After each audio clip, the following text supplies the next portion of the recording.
കുമാരി സുസ്മിത ചാക്കോയ്ക്ക് ഇങ്ങനൊരു അവാർഡ് കൊടുക്കാനായിട്ട് ഭാഗ്യം ലഭിച്ചതിന് ഞാൻ ദൈവത്തിന് നന്ദി പറയുന്നു. കാരണം നമുക്ക് നമ്മുടേതായിട്ടുള്ള ജീവിതം നയിക്കാൻ നമുക്ക് സർവ്വ സ്വാതന്ത്ര്യമുണ്ട്. നമുക്ക് ദൈവം അങ്ങനെയാണ് നമുക്ക് സ്വാതന്ത്ര്യം തന്നിരിക്കുന്നത്. നന്മ ചെയ്യാനും തിന്മ ചെയ്യാനും, അത് മുഴുവനായും ചെയ്യാനും പകുതി ചെയ്യാനും കുറച്ച് എല്ലാ രീതിയിലും നമുക്ക് നമ്മളുടെ ഹിതമനുസരിച്ച് മുന്നോട്ട് പോകാനായിട്ടുള്ള ഒരു സ്വാതന്ത്ര്യമാണ് ദൈവം നമുക്ക് നൽകിയിരിക്കുന്നത്. എന്നാൽ അവിടെ സ്വന്തം ജീവിതത്തെ മാറ്റിവെച്ച് മറ്റുള്ളവർക്ക് വേണ്ടി സമയം ചെലവഴിക്കുക എന്ന് പറഞ്ഞാൽ അത് വളരെ ബുദ്ധിമുട്ടുള്ള കാര്യമാണ്. അതിനൊരു ത്യാഗം തന്നെ നമുക്ക് ആവശ്യമാണ്. വളരെയധികം മാനസികമായിട്ട് നമുക്കൊരു ശക്തി, അതൊരു പ്രാർത്ഥനയുടെ രൂപയും കൂടെ വേണമെന്നാണ് ഞാൻ ചിന്തിക്കുന്നത്. അത്തരത്തിലുള്ള ഒരു വ്യക്തിക്ക് ഒരു അവാർഡ് നൽകാനായിട്ട് സാധിച്ചതിന് ഞാൻ ദൈവത്തിന് നന്ദി പറയുന്നു. ഒപ്പം തന്നെ ചെറിയാനച്ചൻ എൻ്റെ കുമ്പസാരക്കാരനായിരുന്നു. ഞങ്ങൾ ജിസ്യൂത്തിൽ അച്ഛൻ ആദ്യമായിട്ട് ഫുൾ ടൈമർഷിപ്പ് ട്രെയിനിങ്ങിന് വന്നപ്പോൾ അച്ഛനായിട്ടില്ല, അച്ഛനാവാൻ പോവുകയാണ്. അപ്പോൾ ആ സമയത്താണ് ഫുൾ ടൈമർഷിപ്പ് എന്ന് പറഞ്ഞാൽ ജിസ്യൂത്തിൽ ഒരു വർഷം യുവജനങ്ങളുടെ ഇടയിൽ പ്രവർത്തിക്കാനായിട്ട് മാറ്റിവെക്കുന്നൊരു സമയമാണ്. പല കുട്ടികളും ഡിഗ്രി കഴിഞ്ഞിട്ട് ഒരു വർഷം മാറ്റിവെക്കും. അവർ പല സ്ഥലങ്ങളിലും പോയി, കോളേജുകളിലും ഒക്കെ യുവജനങ്ങളുടെ ഇടയിൽ അവർക്ക് ദൈവാനുഭവം പങ്കുവയ്ക്കാനും പ്രാർത്ഥന ഗ്രൂപ്പുകളിൽ സഹായിക്കാനും വേണ്ടിയാണ് ഫുൾ ടൈമർഷിപ്പിന് ആളുകൾ സമയം മാറ്റിവെക്കുന്നത്. അപ്പോൾ അച്ഛൻ്റെ വൈദിക പഠനം തീരുന്നതിന് മുമ്പായിട്ട് ഒരു വർഷം ഇത്തരത്തിൽ ഫുൾ ടൈമർഷിപ്പിന് പങ്കെടുക്കാനായിട്ട് വന്നു. സത്യം പറഞ്ഞു കഴിഞ്ഞാൽ അച്ഛൻ ട്രെയിനിങ്ങിന് വന്നു കഴിഞ്ഞപ്പോഴത്തേക്കും ഒരു അച്ഛൻകുട്ടിയായിട്ടല്ല തോന്നിയത്. ഒരു എല്ലാവരുടെയും കൂടെ അടിച്ചു പൊളിച്ച് കമ്പനി കൂടുന്ന ഒരു എന്താ പറയുക, നമുക്ക് നമ്മുടെ ജീവിതത്തിൽ ഒരിക്കലും നമ്മൾ മറക്കില്ല അങ്ങനത്തെ വ്യക്തിത്വങ്ങളെ. എല്ലാവരുടെയും കൂടെ സൗഹൃദത്തിൽ കൂടുന്നു. എന്നെ എപ്പോഴും അൽഫോൺസ് ഭായി എന്ന് പറഞ്ഞാൽ വിളിക്കുന്നത്. അപ്പം ഞാൻ അച്ഛൻ്റെ ഇതെല്ലാം കഴിഞ്ഞ് കുറച്ച് നാൾ ഒരു ചെറിയ ഗ്യാപ്പ് വന്നു കോണ്ടാക്ട് ചെയ്യാനായിട്ട്. അത് കഴിഞ്ഞ് അച്ഛൻ എടപ്പള്ളി പള്ളിയിൽ അസിസ്റ്റന്റ് വികാരിയായിട്ട് വന്നപ്പോൾ ഞാൻ അച്ഛനോട് ഒരു ദിവസം പറഞ്ഞു, ഞാൻ സാധാരണ ഏതെങ്കിലും അച്ഛന്മാരുടെ അടുത്ത് സ്ഥിരമായിട്ട് സംസാരിക്കും. അത് ഞാൻ എന്നെ തന്നെ ഒന്ന് ക്രമീകരിക്കാൻ വേണ്ടിയാണ് ഞാൻ അങ്ങനെ ഒരു തീരുമാനം എടുത്തത്.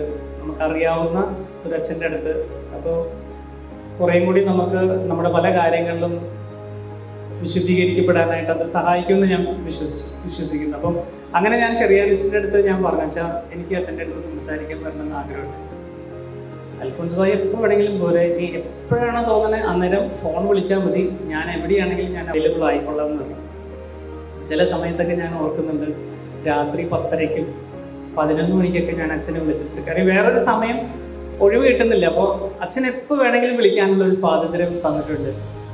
അത് മാത്രമല്ല, അച്ഛൻ്റെ അടുത്ത് കുമ്പസാരിച്ച് കഴിഞ്ഞപ്പോഴത്തേക്കും ദൈവം എത്രത്തോളം കാരുണ്യവാനാണ്, ദൈവം എത്രത്തോളം നമ്മളെ സ്നേഹിക്കുന്നു. നമ്മുടെ ജീവിതത്തിലെ കുറവുകൾ എത്ര വലുതാണെങ്കിലും നമ്മൾ വചനത്തിൽ എപ്പോഴും കേൾക്കുന്നതാണ്. അതായത് നിന്റെ പാപം കടും ചുമപ്പാണെങ്കിലും അത് വെണ്മയുള്ളതാക്കി തീർക്കാനായിട്ട് എനിക്ക് സാധിക്കുന്നു. കർത്താവ് പറയുന്ന ആ ഒരു വചനത്തിൻ്റെ ഒരു സ്നേഹഭാവമായിട്ടാണ്, സ്നേഹമൂർത്തി ഭാവമായിട്ടാണ് ചെറിയാനച്ഛനെ എനിക്ക് കാണാനായിട്ട് സാധിച്ചിട്ടുള്ളത്. ഇവിടെ പലരും പറഞ്ഞു ഒരു വിശുദ്ധനായിട്ടുള്ളൊരു വ്യക്തിയാണ്, അല്ലെങ്കിൽ വിശുദ്ധ പദവിയിലേക്ക് ഉയർത്തപ്പെടാൻ സാധിക്കുന്ന ഒരു വ്യക്തിയാണെന്ന്. അതിനകത്ത് യാതൊരു അതിശയോക്തിയുമില്ല. ഒത്തിരി കാര്യങ്ങൾ നമുക്ക് അച്ഛൻ്റെ ജീവിതത്തിൽ നിന്ന് പഠിക്കാനായിട്ടുണ്ട്. അവസാനം മരിച്ചു പോകുന്ന സമയത്ത് ഒരു കണക്കും ബാക്കി വെക്കാതെയാണ് എല്ലാം മൈന്യൂട്ട് ചെറിയ കണക്കുകൾ വരെ കൃത്യമായിട്ട് എഴുതി കൊടുക്കേണ്ട കാര്യങ്ങൾ എല്ലാം ക്ലിയർ ചെയ്തിട്ടാണ് അച്ഛൻ പോയിട്ടുള്ളത്. അച്ഛനിൽ നിന്നും എനിക്ക് കിട്ടിയിട്ടുള്ള ഒരു ശക്തി എന്ന് പറയുന്നത് ഈശോയ്ക്ക് എങ്ങനെ 1-ാം സ്ഥാനം കൊടുക്കാം. അതൊരു വലിയൊരു എന്താ പറയുന്നത്, നമ്മളെപ്പോഴും അത്തരത്തിലുള്ള ഒരു ബോധ്യത്തിലേക്ക് നമ്മൾ വരാം പല വ്യക്തികളുടെ ഇൻസ്പിറേഷനിൽ നിന്നാണ്. ഞാൻ മറ്റൊരു കാര്യം ഞാനിപ്പോൾ ഓർക്കുന്നത്, ഞാൻ നേരത്തെ പറഞ്ഞ ഒരു കാര്യത്തെ പോലും വെറുതെ ഫ്രീ ആക്കി കളയത്തില്ല, അല്ലെങ്കിൽ വേസ്റ്റ് ആക്കി കളയില്ല. ഞാൻ ഒരിക്കലും അച്ഛനിവിടെ എഡിറ്ററായിട്ട് വർക്ക് ചെയ്തുകൊണ്ടിരുന്ന സമയത്ത് എന്നെ ഒരു പ്രാവശ്യം ഇൻ്റർവ്യൂവിനായിട്ട് വിളിച്ചു. ഇൻ്റർവ്യൂവിന് ഞാൻ ചെന്ന് കഴിഞ്ഞ് ഞാൻ ഇൻ്റർവ്യൂ എല്ലാം കഴിഞ്ഞ് പോരുന്ന സമയത്ത് അച്ഛൻ ഇങ്ങനെ ഈ പുസ്തകങ്ങൾ വെച്ചിട്ട് ഒരു പ്രത്യേക രീതിയിലൊരു ആർട്ട് ഫോം, അത് എനിക്ക് എങ്ങനെയാണ് അത് ഉണ്ടാക്കിയെന്ന് എനിക്കറിയത്തില്ല. ഒരു പഴയ ബുക്കുകളൊക്കെ വെച്ചിട്ടൊരു ഇത്, അങ്ങനെ അതാണ് എനിക്ക് ഗിഫ്റ്റായിട്ട് തന്നത്. എനിക്ക് ഒത്തിരി അതിശയം തോന്നി എങ്ങനെയാണ് അച്ഛൻ ഇതെല്ലാം ചെയ്യുന്നത് എന്നുള്ളത്. എനിക്ക് അച്ഛനിൽ നിന്നും കിട്ടിയ ഒരു ഇൻസ്പിറേഷനിൽ ഞാൻ എൻ്റെ ഒരു ചെറിയൊരു അനുഭവം ഞാൻ പറയാം. കാരണം നമ്മുടെയൊക്കെ ജീവിതത്തിൽ അച്ഛൻ പെട്ടെന്ന് നമ്മളിൽ നിന്ന് അകന്നു പോയി, നമുക്കതൊരു മായാത്ത ഒരു മുറിവാണ്. അതുപോലെ തന്നെ ഓരോ വ്യക്തികളെയും എടുത്തു നോക്കി കഴിഞ്ഞാൽ ഓരോ ദിവസത്തിലും അതിൻ്റെതായ വിഷമങ്ങളിലൂടെ പ്രയാസങ്ങളിലൂടെയൊക്കെ കടന്നു പോകുന്നവരാണ്. ഞാൻ റെക്സ് ബാൻഡ് എന്ന് പറഞ്ഞൊരു ഗോസ്പൽ മ്യൂസിക് ബാൻഡിൽ ഞാൻ പാടുന്നുണ്ട്. ഞങ്ങൾ റെക്സ് ബാൻഡിൻ്റെ കൂടെ ഓസ്ട്രേലിയയിലേക്ക് പോയ സമയത്ത് അവിടെ ഒരു മാസത്തോളം പ്രോഗ്രാം ഉണ്ടായിരുന്നു. അത് വേൾഡ് യൂത്ത് ഡേ എന്ന് പറയുന്നൊരു പ്രോഗ്രാം അറ്റൻഡ് ചെയ്യാനായിട്ടാണ് ഞങ്ങൾ പോയത്. മാർപ്പാപ്പയുടെ മുമ്പിൽ പാടാനും ദൈവത്തിനെ സ്തുതിക്കാനുമായിട്ടുള്ള ഒരു നല്ലൊരു ഓപ്പർച്യൂണിറ്റിയാണ് ആ ഒരു അവസരം. അപ്പോൾ വേൾഡ് യൂത്ത് ഡേയോട് അനുബന്ധിച്ച് നമ്മൾ പല സ്ഥലങ്ങളിലും പോയി വ്യത്യസ്തമായ സ്ഥലങ്ങളിൽ പ്രോഗ്രാംസ് അവതരിപ്പിക്കും. അങ്ങനെ ഞാൻ പോവുകയാണ്. അപ്പോൾ ആ പോകുന്നതിന് തൊട്ട് മുമ്പായിട്ട് ലാലേട്ടൻ്റെ കെസനോവ എന്ന് പറഞ്ഞ പ്രൊജക്റ്റിന് വേണ്ടിയിട്ട് ഒരു പാട്ട് ഞാൻ കമ്പോസ് ചെയ്തു. തിരിച്ചു വന്നു കഴിയുമ്പോഴത്തേക്കും ബാക്കി പാട്ടുകൾ ചെയ്യാമെന്ന് പറഞ്ഞിട്ടാണ് പോയത്. അപ്പോൾ അവിടെ ചെന്ന് കഴിഞ്ഞ് ആദ്യം ഓസ്ട്രേലിയക്ക് തൊട്ട് മുമ്പ് മറ്റൊരു സ്ഥലത്തായിരുന്നു പ്രോഗ്രാം. അപ്പോൾ അവിടെ കൊടും തണുപ്പായിരുന്നു, ന്യൂസിലാൻഡിലായിരുന്നു. ഞാൻ ഫ്ലൈറ്റ് കയറി ഓസ്ട്രേലിയയിലേക്ക് ചെല്ലുക. ആ ഫ്ലൈറ്റിനകത്ത് വെച്ചിട്ട് എനിക്ക് ശക്തമായിട്ടുള്ള വേദന എൻ്റെ കഴുത്തിൻ്റെ പുറകിൽ അങ്ങ് ആരംഭിച്ചു.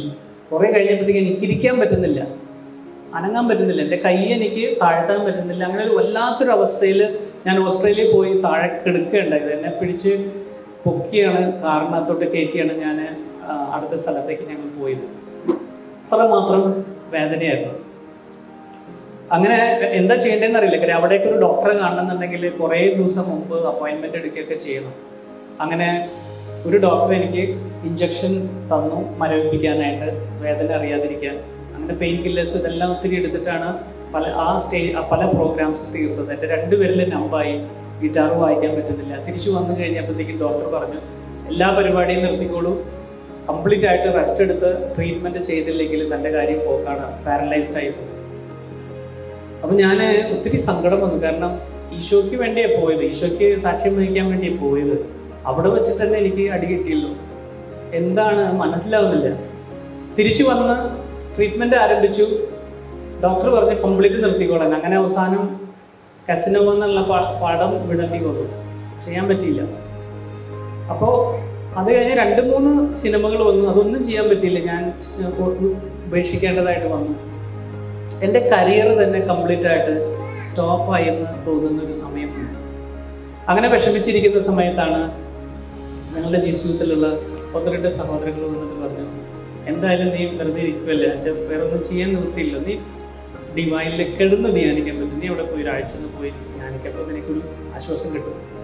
അങ്ങനെ ഞാൻ അവിടെ പോയി കഴിഞ്ഞപ്പോൾ ഒരു വചനം എനിക്ക് അവിടെ നിന്ന് കിട്ടി. 1 കൊറിന്തോസ് 15-ാം അധ്യായം 19-ാം വാക്യം. ഈ ലോക ജീവിതത്തിന് വേണ്ടി മാത്രം ക്രിസ്തുവിൽ പ്രത്യാശ വെച്ചിട്ടുള്ളവരാണ് നമ്മളെങ്കിൽ നിങ്ങളെപ്പോലും നിർഭാഗ്യവാൻ വേറെയില്ല. അതായത് ക്രിസ്തുവിലുള്ള വിശ്വാസം ഈ ലോകത്തിൻ്റെ നേട്ടങ്ങൾക്ക് വേണ്ടി മാത്രമാണെങ്കിൽ നിന്നെ പോലും നിർഭാഗ്യം ഇനിയില്ല എന്ന് പറയുന്നത്. ശരിക്കും അന്ന് വളരെ ആഴത്തിൽ എൻ്റെ ജീവിതത്തെക്കുറിച്ച് എനിക്ക് ചിന്തിക്കാൻ പറ്റി. എന്താണ് എൻ്റെ ജീവിതത്തിൽ, what is the purpose of my life? എന്തിനു വേണ്ടി ഞാൻ ജീവിക്കുന്നത്? ഞാൻ ചെയ്യുന്ന ഓരോ കാര്യങ്ങൾക്കും ദൈവത്തിൻ്റെ പർപ്പസ് എന്താണ്? എൻ്റെ മരണത്തിന് ശേഷം എൻ്റെ മുന്നോട്ടുള്ള എൻ്റെ ജീവിതം എങ്ങനെയാണ്? നിത്യജീവിതത്തെക്കുറിച്ചുള്ള വ്യക്തമായിട്ടുള്ളൊരു കാഴ്ചപ്പാട് എനിക്ക് അവിടെ വെച്ച് ആ കിടക്കയിൽ വെച്ചിട്ട് എനിക്ക് കിട്ടി. ഞാൻ പരിപൂർണമായിട്ട് എൻ്റെ ജീവിതത്തെ ഞാൻ സമർപ്പിച്ചു. ഞാൻ തുടർന്നുള്ള അത് കഴിഞ്ഞ് ഞാൻ വീണ്ടും ഹോസ്പിറ്റലിലേക്കാണ് പോയത്, ബാക്കി ട്രീറ്റ്മെൻറ്റ് കണ്ടിന്യൂ ചെയ്യാനായിട്ട്. അവിടെ കിടന്ന് ഓരോ ദിവസവും ഞാൻ പ്രാർത്ഥിക്കുമായിരുന്നു. അങ്ങനെ ഒരു സുഹൃത്ത് വന്ന് ഫ്രാൻസിസ് അസീസിയുടെ ഒരു പുസ്തകം കൊണ്ടുവന്ന് തന്നു. അത് വായിച്ചു കഴിഞ്ഞപ്പോഴത്തേക്കും എനിക്ക് എന്നെ തന്നെ മുഴുവനായിട്ട് ഈശോയ്ക്ക് സമർപ്പിക്കണം എന്നുള്ള ശക്തമായിട്ടുള്ള ബോധ്യം വരാൻ തുടങ്ങി. അത് എന്ത് തരം സമർപ്പണമാണെന്ന് എനിക്കറിയില്ല. ഞാൻ പെട്ടെന്ന് വിചാരിച്ചു, മേ ബി ഈ എല്ലാ പരിപാടികളും ഉപേക്ഷിച്ച് എവിടെയെങ്കിലും മിഷൻ സെൻറ്ററിൽ പോയി മിഷനായിട്ട് പോവുക, ഇതായിരിക്കും ദൈവം ആഗ്രഹിക്കുന്നതെന്ന് ഞാൻ വിചാരിച്ചത്. ഞാൻ അങ്ങനെ പ്രാർത്ഥിക്കാൻ തുടങ്ങി. എന്താണെങ്കിലും അസുഖമൊക്കെ ഭേദമായി കഴിഞ്ഞപ്പോഴത്തേക്കും എനിക്ക് മെൻറ്ററിങ് തരുന്ന ഒരു അച്ഛനുണ്ട്. അച്ഛൻ മിഷനിൽ പ്രവർത്തിക്കുന്ന അച്ഛനാണ്. അച്ഛനെ കാണാൻ വേണ്ടി ഞാൻ പോയി. അച്ഛൻ്റെ അടുത്ത് കുറേ നേരം ഇരുന്ന് പ്രാർത്ഥിച്ചു. അച്ഛനോട് പറഞ്ഞു, അച്ഛൻ എൻ്റെ മനസ്സിൽ ഇങ്ങനെ ശക്തമായിട്ട് തോന്നുന്നു, എന്താണെന്ന് എനിക്കറിയില്ല. അച്ഛൻ ഒത്തിരി നേരം പ്രാർത്ഥിച്ചിട്ട് എൻ്റെ അടുത്ത് പറഞ്ഞു, നിന്റെ കോള് തീർച്ചയായിട്ടും ശക്തമായിട്ടുള്ള കോളുണ്ട്, തന്നെ മിഷന് തന്നെയാണ് വിളിച്ചിരിക്കുന്നത്. പക്ഷെ ആ മിഷൻ നീ കരുതുന്ന പോലെയുള്ള നോർത്ത് ഇന്ത്യയിലോ അവിടെ ഇവിടെയൊക്കെ പോയിട്ടുള്ള ഒരു മിഷൻ അല്ല. നിന്റെ മിഷൻ നിന്റെ ആ ഇൻഡസ്ട്രിയിൽ തന്നെ നീ ആയിരിക്കുന്നിടത്ത് കർത്താവിന് ശക്തമായിട്ടുള്ള സാക്ഷ്യമാകുവാനായിട്ടാണ് ദൈവം നിന്നെ വിളിച്ചിരിക്കുന്നത്. അതിനുവേണ്ടി നീ പ്രാർത്ഥിച്ചു വരുന്നതെന്ന് പറഞ്ഞു. അപ്പൊ എന്തായാലും ഞാൻ തിരിച്ചു വന്നു. എനിക്കറിയില്ല ഇനി സിനിമ ചെയ്യാൻ പറ്റുമെന്നൊന്നും അറിയത്തില്ല. എങ്കിലും ഞാൻ ഒരു കാര്യം തീരുമാനിച്ചു, എല്ലാ കാര്യത്തെക്കുറിച്ച് നന്ദി പറഞ്ഞ് പ്രാർത്ഥിക്കുന്നു എന്ന് ഞാനിങ്ങനെ മനസ്സിൽ ഞാൻ വിചാരിച്ചു. ആ ചിന്തയിലേക്കൊക്കെ ഒത്തിരി ചെറിയച്ഛൻ എന്നെ ഒത്തിരി സഹായിച്ചിട്ടുണ്ട്. എൻ്റെ കുമ്പസാര വേളയിലൊക്കെ അതൊരു ധ്യാനാനുഭവമായിരുന്നു ഓരോ കുമ്പസാരങ്ങളും. അങ്ങനെ ഇരിക്കുക. ഞാനിങ്ങനെ എല്ലാ ദിവസവും നന്ദി പറഞ്ഞ് പ്രാർത്ഥിച്ചുകൊണ്ടിരിക്കുമ്പോഴാണ് AR റഹ്മാൻ്റെ സ്റ്റുഡിയോയിൽ നിന്ന് എനിക്ക് കോൾ വരുന്നത്. ശ്രീനേട്ടനാണ് വിളിച്ചത്, പാട്ടുകാരൻ. അദ്ദേഹം വിളിച്ചിട്ട് പറഞ്ഞു, അൽഫോൻസ്, AR റഹ്മാന് അദ്ദേഹത്തിൻ്റെ അടുത്ത പാട്ട് താങ്കളെ കൊണ്ട് പാടിക്കണമെന്ന് ആഗ്രഹമുണ്ട്. അപ്പം ഞാൻ പറഞ്ഞു, ഞാനോ പാട്ടോ? കാരണം എൻ്റെ പടത്തിൽ പോലും ഒരു പാട്ട് പാടാമെന്ന് വിചാരിച്ചിട്ട് എൻ്റെ ഡയറക്ടർ പ്രൊഡ്യൂസറൊക്കെ പറഞ്ഞിട്ടുണ്ട്, നല്ല പാട്ടുകാരെ കൊണ്ട്, നല്ല പേരുള്ള പാട്ടുകാരെ കൊണ്ട് നമുക്ക് പാടിക്കാം, എന്നാലേ CD ഇതെല്ലാം പോകത്തുള്ളൂ. അങ്ങനെ ഇരിക്കുന്ന സമയത്താണ് വേൾഡ് ഫേമസ് ആയിട്ട് നിൽക്കുന്ന AR റഹ്മാൻ എന്നെ പാടാൻ വേണ്ടി വിളിക്കുന്നത്. എന്താണെങ്കിലും ഇത് ഏതാ സിനിമ എന്നൊക്കെ ചോദിച്ചപ്പോൾ എനിക്ക് കൂടുതൽ ആകാംക്ഷയായി. കാരണം ഗൗതം മേനോൻ അദ്ദേഹത്തിൻ്റെ സിനിമയാണ്. ഭയങ്കര സന്തോഷത്തോടു കൂടിയാണ് ഞാൻ ചെന്നൈയിലേക്ക് ചെല്ലുന്നത്. അവിടെ ചെന്ന് രാത്രി ഏകദേശം ഒരു 12:30 കൂടിയാണ് റെക്കോർഡിങ് തുടങ്ങുന്നത്. എനിക്കൊരു കാര്യം മനസ്സിലായി, ആ ഒരു പാട്ട് ആ സിനിമയിലില്ല. ലാസ്റ്റ് മിനിറ്റിൽ, അതായത് ഒരു ആഴ്ച മുമ്പാണ് റഹ്മാൻ സാറിന് തോന്നുന്നത് ഒരു പാട്ടും കൂടി എനിക്ക് കമ്പോസ് ചെയ്യണം. ഈ പാട്ട് പടത്തിലുണ്ടോ ഇല്ല എന്നുള്ളതൊന്നും അറിയത്തില്ല, പക്ഷെ ഒരു പാട്ടും കൂടി ചെയ്യണം. അങ്ങനെ അദ്ദേഹം ഡയറക്ടറെ അടുത്ത് പറഞ്ഞപ്പോൾ ഡയറക്ടർ പറഞ്ഞു, ഓക്കെ, പ്രൊമോ സോങ് ആയിട്ട് കൊടുക്കാം. അങ്ങനെ ഈ പാട്ട് സ്റ്റുഡിയോയിൽ വെച്ചിട്ട് ഉണ്ടാവുകയാണ്. ഒരു 4 മണിയോട് കൂടെ പാട്ടിൻ്റെ റെക്കോർഡിംഗ് എല്ലാം കഴിഞ്ഞു. ഞാൻ തിരിച്ചു വന്നു. 3 ദിവസം കഴിഞ്ഞപ്പോൾ ഗൗതം മേനോൻ എന്നെ വിളിച്ചിട്ട് പറഞ്ഞു, Alphonse, I heard your song, നിന്റെ പാട്ട് ഞാൻ കേട്ടു, ബ്യൂട്ടിഫുൾ ആയിരിക്കുന്നു. എനിക്ക് നിങ്ങളെ കൂടെ, ഇതിൻ്റെ ഓഡിയോ ലോഞ്ച് ലണ്ടനിൽ ബാഫ്റ്റ തിയേറ്ററിൽ വെച്ചാണ് നടക്കുന്നത്, താങ്കളെ കൂടെ അവിടേക്ക് കൊണ്ടുപോകണമെന്ന് എനിക്ക് ആഗ്രഹമുണ്ട്. നിങ്ങൾക്ക് UK വിസ ഉണ്ടോ? ബാക്കി എല്ലാവർക്കും നേരത്തെ UK വിസ എടുത്ത് കഴിഞ്ഞു. ഇനി നിങ്ങൾക്ക് UK വിസ എടുക്കാനുള്ള സമയമില്ല. നിങ്ങളുടെ പാസ്പോർട്ടിൽ UK വിസ ഉണ്ടെങ്കിൽ ഞങ്ങളുടെ കൂടെ വരാം, ഞങ്ങൾക്ക് സന്തോഷമാണ്. ഞാനപ്പോൾ പറഞ്ഞു, സാറേ എനിക്ക് UK വിസ ഇല്ലല്ലോ, എന്ത് ചെയ്യും? അദ്ദേഹം പറഞ്ഞു, ആണോ, എന്നാൽ കുഴപ്പമില്ല, സാരമില്ല എന്ന് പറഞ്ഞ് ഫോൺ വെച്ചു. ഞാൻ അന്നേരം കർത്താവിനോട് പറഞ്ഞു, ദൈവമേ, ഇതുപോലൊരു അവസരം എനിക്ക് കിട്ടാനായിട്ടില്ല. റഹ്മാൻ സാറിൻ്റെ കൂടെ പുറത്ത്, അതും ബാഫ്റ്റ തിയേറ്റർ എന്ന് പറഞ്ഞ അക്കാഡമി അവാർഡ് നൽകുന്ന സ്ഥലം, അവിടെ വെച്ചിട്ട് റഹ്മാൻ സാറിൻ്റെ കൂടെ ഒരു പാട്ട് പെർഫോം ചെയ്യാനുള്ള ഒരു ഓപ്പർച്യൂണിറ്റി എനിക്ക് നഷ്ടപ്പെട്ട് പോവുകയാണല്ലോ എന്നോർത്ത് ഞാൻ പാസ്പോർട്ട് എടുത്ത് ഞാനിങ്ങനെ തുറന്ന് ഓരോ പേജുകളായിട്ട് നോക്കുമ്പോൾ ഈ പ്രോഗ്രാം കഴിഞ്ഞ് ഒരാഴ്ച കഴിഞ്ഞ് എക്സ്പയർ ആവുന്ന രീതിയിൽ എൻ്റെ പാസ്പോർട്ടിനകത്ത് UK വിസ ഉണ്ടായിരുന്നു. ഇതെങ്ങനെ ഞാനും അതിശയിച്ചു പോയി. കാരണം എന്താ വെച്ച് കഴിഞ്ഞാൽ സാധാരണ ഞങ്ങൾ പുറത്ത് പോകാറുണ്ട് പ്രോഗ്രാമിന് റെക്സ് ബാൻഡിൻ്റെ കൂടെ. ഓരോ പ്രാവശ്യം പോകുമ്പോഴും 15 ദിവസം, 20, 25, 30, മാക്സിമം 2 മാസമൊക്കെയാണ് ഞങ്ങൾക്ക് വിസ അടിക്കുന്നത്. അതിൽ കൂടുതൽ അടിക്കാറില്ല. അപ്പോൾ അതുകൊണ്ട് ഞാൻ വിസ എന്ന് വരേണ്ടതെന്നുള്ള ഞാൻ ചെക്ക് ചെയ്യാറില്ല. ലാസ്റ്റ് ടൈം ഞങ്ങൾ UK പോയപ്പോൾ ഒത്തിരിയധികം നീണ്ട കാലയളവിലേക്ക് അവരെനിക്ക് വിസ അടിച്ചു. എനിക്ക് അറിയത്തില്ലായിരുന്നു. സത്യം പറഞ്ഞു കഴിഞ്ഞാൽ ദൈവം എല്ലാം മുൻകൂട്ടി കണ്ട് എല്ലാം കാര്യങ്ങളും നിശ്ചയിച്ച് നമ്മളെ വഴി നടത്തുന്നു എന്നുള്ള എൻ്റെ വലിയൊരു ഉദാഹരണമായിരുന്നു. അങ്ങനെ ഞാൻ അവരെ വിളിച്ച് പറഞ്ഞു, അവർക്കും സന്തോഷമായി. ഞങ്ങൾ അവിടെ ചെന്നു. അവിടെ ചെന്ന് ഈ പാട്ട് പെർഫോം ചെയ്യാൻ പോകുന്നതിന് മുമ്പ് ഞാൻ ഈശോയോട് പറഞ്ഞു, ഈശോയെ, ഒരു കാര്യം മാത്രം ഞാൻ പ്രാർത്ഥിക്കുകയാണ്. ഞാൻ ഈ പാട്ട് സെക്യുലർ സോങ്ങാണ്, ഒരു സിനിമയിലുള്ള പാട്ടാണ്. ഒരു വ്യക്തി അഗാധമായിട്ട് സ്നേഹിക്കുന്ന ഒരു വ്യക്തിക്ക് വേണ്ടി പാടുന്നൊരു പാട്ടാണ്. ആരോമലി എന്നാണ് പാട്ടിൻ്റെ പേര്. ഈ പാട്ട് ഞാൻ പാടുമ്പോൾ ഞാൻ എൻ്റെ ഈശോയെ ഓർത്താണ് ഞാൻ പാടുന്നത്. എൻ്റെ ഈശോയ്ക്ക് വേണ്ടി ഞാൻ പാടുന്നത്. ആരോമലി എന്ന് പറയുമ്പോൾ എൻ്റെ ആരോമൽ ഈശോയാണ്. ഈശോയ്ക്ക് വേണ്ടി ഞാൻ പാടുന്നത്. ഞാൻ അങ്ങനെ പാടുന്ന സമയത്ത് ഇവിടെ ഇരിക്കുന്ന ആർക്കെങ്കിലും ഒരാൾക്ക് ഒരു ദൈവാനുഭവം നീ നൽകണമേ എന്ന് പറഞ്ഞ് ഞാൻ പ്രാർത്ഥിച്ചു. എനിക്കറിയില്ല, ഞാൻ ചുമ്മാ ഒരു പൊട്ടപ്രാർത്ഥനയാണെങ്കിലും പ്രാർത്ഥിച്ചിട്ട് ഞാൻ സ്റ്റേജിലോട്ട് കയറി. ഞാൻ ഈ പാട്ട് പാടി തീർന്നു കഴിഞ്ഞപ്പോഴത്തേക്കും വലിയ കയ്യടിയും സ്റ്റാൻഡിങ് ഓവേഷനും എനിക്ക് കിട്ടി. അത് കഴിഞ്ഞ് ഞാൻ സ്റ്റേജിൻ്റെ പുറകിലേക്ക് ഞാൻ കടന്നു വന്നപ്പോഴേ ഒരു 4-5 ബ്രിട്ടീഷ് ആളുകൾ മീഡിയയിൽ വർക്ക് ചെയ്യുന്നവരാണ്. അവരിങ്ങനെ സൈഡിൽ കൂടെ വന്നിട്ട് എൻ്റെ അടുത്ത് പറഞ്ഞിട്ട് പിന്നെ, hey Alphonse, we just want to ask you something, നിങ്ങളോടൊരു കാര്യം ചോദിക്കണം. ഞാൻ പറഞ്ഞു, എന്താണ്? അവർ പറഞ്ഞു, what is the meaning of this song, ഈ പാട്ടിൻ്റെ അർത്ഥം എന്താണ്? അപ്പം ഞാൻ എനിക്കറിയാവുന്ന രീതിയിൽ ഇംഗ്ലീഷിൽ അർത്ഥമൊക്കെ പറഞ്ഞു കൊടുത്തു. അപ്പോൾ അവർ പറഞ്ഞു, not that, something else is there. Are you a Christian? Are you a believer? ഞാൻ പറഞ്ഞു, yes, I am a believer. അപ്പോൾ അവർ പറയായിരുന്നു, ഞങ്ങളും ബിലീവേഴ്സാണ്. എനിക്കിതിൻ്റെ എന്താ പറയുക, മീനിങ്ങും അർത്ഥമൊന്നും ഞങ്ങൾക്ക് അറിയത്തില്ല, ലാംഗ്വേജും ഞങ്ങൾക്ക് അറിയത്തില്ല. പക്ഷേ നിങ്ങൾ ഈ പാട്ട് പാടി തുടങ്ങിയപ്പോൾ മുതൽ ഞങ്ങൾ കണ്ണിൽ നിന്നും വെള്ളം വരാൻ തുടങ്ങി, കരയാൻ തുടങ്ങി. ഞങ്ങളുടെ എന്തോ ഒരു ദൈവാനുഭവം ഞങ്ങൾക്ക് ലഭിച്ചു ഈ പാട്ടിൻ്റെ സമയത്ത്. സോ ഞങ്ങളത് പങ്കുവയ്ക്കാൻ വേണ്ടിയിട്ട് വന്നതാണെന്ന് പറഞ്ഞു. ദൈവം വന്നാൽ എനിക്കൊരു കാര്യം ബോധ്യപ്പെടുത്തി തന്നു. എൻ്റെ മോനെ, നീ വലിയ പ്രസംഗമോ കാര്യങ്ങളോ ഒന്നും ചെയ്യുന്നില്ലെങ്കിൽ പോലും നിന്റെ ഉള്ളിൻ്റെ ഉള്ളിൽ ഈശോയോട് അഗാധമായിട്ടുള്ള സ്നേഹം ഉണ്ടെങ്കിൽ, ഈശോയോട് ആഴത്തിലുള്ള വിശ്വാസമുണ്ടെങ്കിൽ നീ ചെയ്യുന്ന ഓരോ കാര്യങ്ങളും അത്ഭുതമാക്കി മാറ്റാൻ എനിക്ക് സാധിക്കുമെന്ന് ഈശോ പറയുമായിരുന്നു.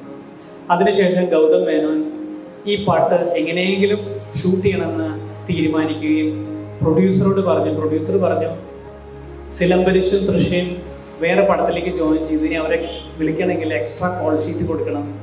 എന്തൊക്കെ പറഞ്ഞാലും ഫൈനലി ചെന്നൈയിൽ ഫിലിം മാഗസിനിൽ വന്ന ന്യൂസ് പ്രകാരമായിരുന്നു director Gautham Menon rewrite the script for a song, ഒരു പാട്ടിന് വേണ്ടി തന്റെ തിരക്കഥ മാറ്റി എഴുതിയിട്ടുണ്ട്.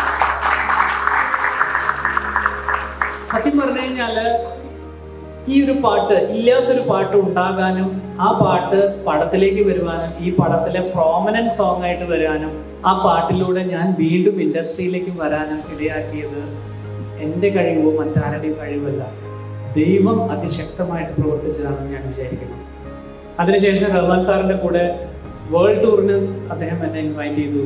America, Canada, Europe, south Africa തുടങ്ങിയ സ്ഥലങ്ങളിലെല്ലാം 4 മാസത്തോളം അദ്ദേഹത്തിൻ്റെ കൂടെ വേൾഡ് ടൂറിന് പോയപ്പോൾ ഒരു കാര്യം മാത്രം ഞാൻ ഈശോയോട് പറഞ്ഞു, ഈശോ എല്ലാ ദിവസവും എനിക്ക് കുർബാന കാണണം, ഒരു ദിവസം പോലും കുർബാന എനിക്ക് മുടങ്ങാൻ ഇടയാവരുത്. എനിക്കറിയില്ല എങ്ങനെയാണ് ചെയ്യാൻ പറ്റുമെന്ന് എനിക്കറിയില്ല, അവിടെ ഒരു സ്ഥലം എനിക്ക് പരിചയമില്ല. അങ്ങനെ ഞാൻ ലോസ് ആഞ്ചലസിൽ വന്നിറങ്ങി. അവിടെ ഹോട്ടലിൽ പോയപ്പോൾ ഞാൻ അവരോട് ചോദിച്ചു, ഇവിടെ അടുത്ത് എവിടെയാണ് പള്ളിയുള്ളത് എന്ന് പറഞ്ഞു.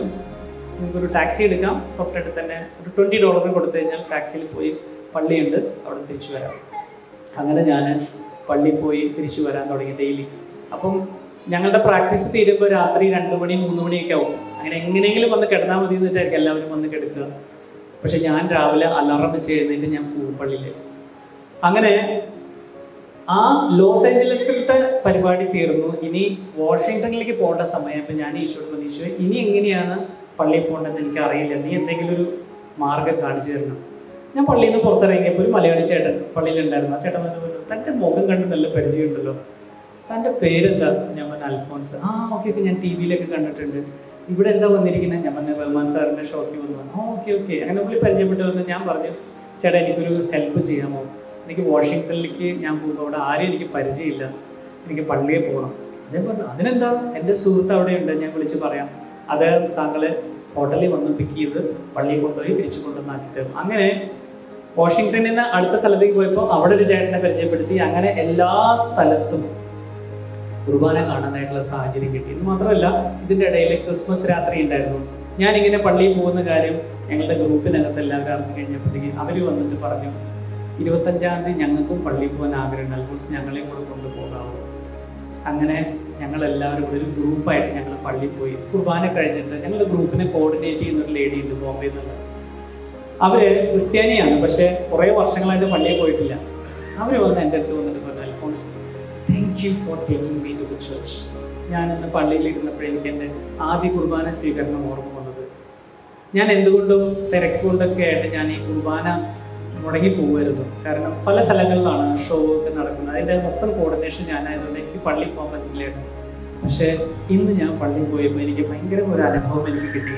Thank you four giving me that experience.